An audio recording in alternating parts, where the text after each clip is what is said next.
లక్ష్మీదేవి. ఆ అడవిలో ఒక అడవి ఉందంట. ఆ అడవిలో ఒక చెట్టు ఉందన్నమాట, పెద్ద చెట్టు. ఆ చెట్టు మీద ఒక చిలక గూడు ఉందంట. ఆ చిలక వాళ్ళ తల్లి ఏం చేస్తుంది, ఆహారం తీసుకురావడం కోసం వెళ్తూ ఉందంట. ఆ చిలకలు ఇద్దరిని వదిలేసి ఆ చిలకలు ఏం చేస్తుంది అంట, అలా రోజు ఆడుకుంటూ ఆడుకుంటూ ఉండగా ఒక వేటగాడు వచ్చాడంట. వేటగాడు వచ్చి బాణం కొట్టాడంట. కొట్టగానే చిలకలు గూడు కింద పడిపోయిందంట. రెండు చిలకల్ని వేటగాడు తీసేసుకున్నాడంట. తీసేసుకుంటే ఒకటి చిలక తప్పించుకుని వెళ్ళిపోయిందంట. ఆ తప్పించుకుని ఒక చిలకనేమో వేటగాడి దగ్గర ఉండిపోయింది, ఒకేమో తప్పించుకుపోయింది. తప్పించుకున్నది ఎవరు తీసుకున్నారు, ఒక యోగి తీసుకున్నాడు అనమాట.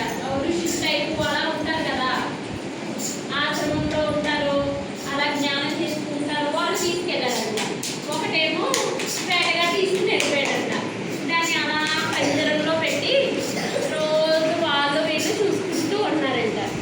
వేటగాడి దగ్గర ఉన్న చిలక ఏమో ఎవరైనా వస్తే, మన గూడు దగ్గరికి ఎవరైనా వచ్చారు వాళ్ళు పట్టుకొని చంపేయండి అని మాట్లాడుతూ ఉండేదంట.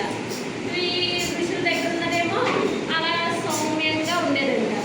ఒక రాజు అటు అడుగువైపుగా వెళ్తూ ఉంటే వాళ్ళ వేటగాడు వాళ్ళ గృహ దగ్గరికి వచ్చేటప్పటికంట చిలక అరుస్తుందట పంజరంలోంచి.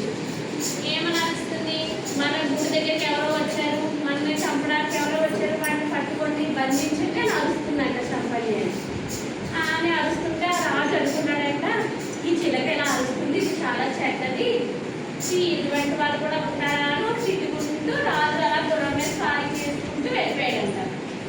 కొంచెం దూరం వెళ్ళిపోయేటప్పటికి ఆశ్రమం వచ్చిందంట. ఆ ఆశ్రమం దగ్గరికి వచ్చేటప్పటికి ఆ గృహలో ఎలా చిలక పెద్దలో ఉంది, సేమ్ అటువంటి చిలక ఇక్కడ ఉందంట.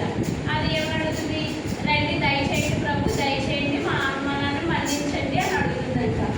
అప్పుడు రాజు అనుకున్నాడంట, ఆస్తి అది ఇది అది ఒక రకంగానే ఉంది కాబట్టి అది కూడా నన్ను ఇలాగే అడుగుతుందేమో, నేను చాలా పొరపడ్డాను, కానీ ఇది చాలా బాగా మాట్లాడుతుంది అనుకుని ఆ చిలక దగ్గరికి వెళ్ళి చిలక దాని దగ్గరికి వెళ్ళి ముచ్చటపడి, నన్ను క్షమించు, నిన్ను కూడా నేను తప్పుగా అనుకున్నాను, నువ్వు కూడా నేను వచ్చేదానిలో నాకు ఇలా ఒక చిలక కనిపించింది, అది ఇలా మాట్లాడింది, అది కూడా తప్పు, నువ్వు కూడా సేమ్ యాస్టీస్ అలాగే ఉన్నావు కదా, నువ్వు కూడా అలాగే మాట్లాడతావేమో అనుకున్నాను.